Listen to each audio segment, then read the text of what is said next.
non-interruption. If you are in a space where you can openly share without anybody jumping in with their own stories or advising or anything like that, that's a sign that somebody is truly listening to what your heart is sharing. Advising.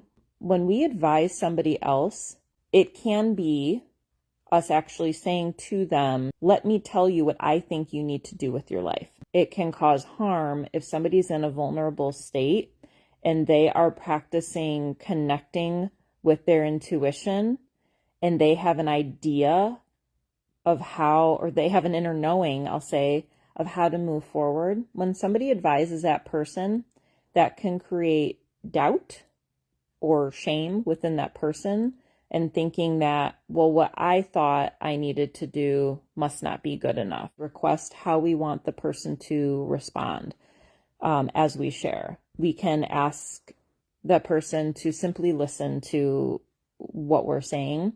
We can ask them to reflect back to us what we share, which has been my personal favorite, because sometimes I say things to other people, but it takes them saying it back to me, what I just said, for me to really click those pieces into place. So reflecting back and validating what the person has said.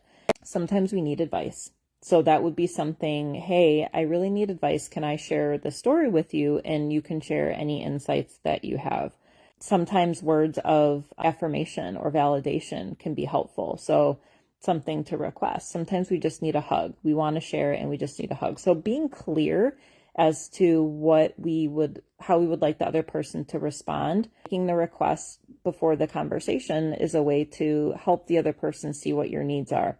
And also accepting and acknowledging that the other person may not be in a place or may not be willing to receive your request. Not to take those things personally, and to really seek out and follow our intuition to those connections that are most serving for us in that moment.